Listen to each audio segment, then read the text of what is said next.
ಇದು criminal offence. City Ravi ಮಾತಿಗೆ CM ಸಿದ್ದರಾಮಯ್ಯನವರು ಕೂಡ ಆಕ್ರೋಶಗೊಂಡಿದ್ದಾರೆ. ಇದು ಕ್ರಿಮಿನಲ್ ಅಫೆನ್ಸ್. ಸಿದ್ದರಾಮಯ್ಯನವರ ಆಕ್ರೋಶದ ನುಡಿಗಳಿದು. ಲಕ್ಷ್ಮೀ ಹೆಬ್ಬಾಳ್ಕರ್ ಈ ಸಂಬಂಧ ದೂರು ಕೊಟ್ಟಿದ್ದಾರೆ. ಪೊಲೀಸ್ ಠಾಣೆಯಲ್ಲೂ ಕೂಡ ದೂರು ಸಲ್ಲಿಕೆ ಮಾಡ್ತಾರೆ. ಪೊಲೀಸರು ಏನ್ ಕ್ರಮ ತೆಗೆದುಕೊಳ್ತಾರೋ ನೋಡೋಣ ಎಂದಿದ್ದಾರೆ ಸಿಎಂ ಸಿದ್ದರಾಮಯ್ಯ.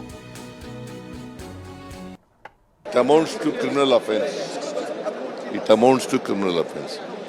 ಅವರು ಲಕ್ಷ್ಮೀ ಹೆಬ್ಬಾಳ್ಕರ್ ಅವರು ಕಂಪ್ಲೇಂಟ್ ಕೊಟ್ಟಿದ್ದಾರೆ, ಸಭಾಪತಿ ಕಂಪ್ಲೇಂಟ್ ಕೊಟ್ಟಿದ್ದಾರೆ, ಪೊಲೀಸ್ ಸ್ಟೇಷನ್ಗೂ ಕಂಪ್ಲೇಂಟ್ ಕೊಟ್ಟಿದ್ದಾರೆ. ಪೊಲೀಸ್ನವ್ರು ಏನು ಕ್ರಮ ತಗೋತಾರೆ ನೋಡ್ಬೇಕು. ಯಾರು 10 ಸಾರಿ ಹೇಳಿದಾರಂತೆ ಎಲ್ಲರೂ ಹೇಳ್ತಾ ಇದ್ದಾರೆ. ನನಗೆ ಗೊತ್ತಿಲ್ಲ, ನಾನು ಇರಲಿಲ್ಲ, ಕೌನ್ಸಿಲ್ನೆಲ್ಲ ಇರಲಿಲ್ಲ.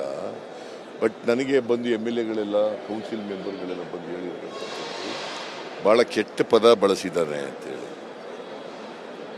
ರವಿಯವರು, ಸಿಟಿ ರವಿ ಭಾಳ ಕೆಟ್ಟ ಪದ ಬಳಸಿದ್ದಾರೆ. ಅದು ಕ್ರಿಮಿನಲ್ ಅಫೆನ್ಸ್ ಆಗುತ್ತದೆ.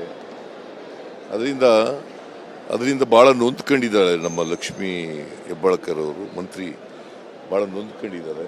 ನೊಂದ್ಕೊಂಡು ಅವ್ರ ಮೇಲೆ ಒಂದು ರೀತಿ it is a sexual harassment ಇದ್ದಂಗೆ. ಸೆಕ್ಷುವಲ್ ಹರಾಸ್ಮೆಂಟ್ ಅದಕ್ಕೆ ಕಂಪ್ಲೇಂಟ್ ಕೊಟ್ಟಿರ್ಬೋದು ಅಂತ ಅನ್ಕೊಂಡಿದ್ದೀನಿ ನಾನು. ಕೊಟ್ಟಿದ್ದಾರೆ, ಅದ್ರ ಪೊಲೀಸ್ನವರು ಕ್ರಿಮಿನಲ್ ಆಕ್ಷನ್ ಮಾಡ್ತಾರೆ. It amounts to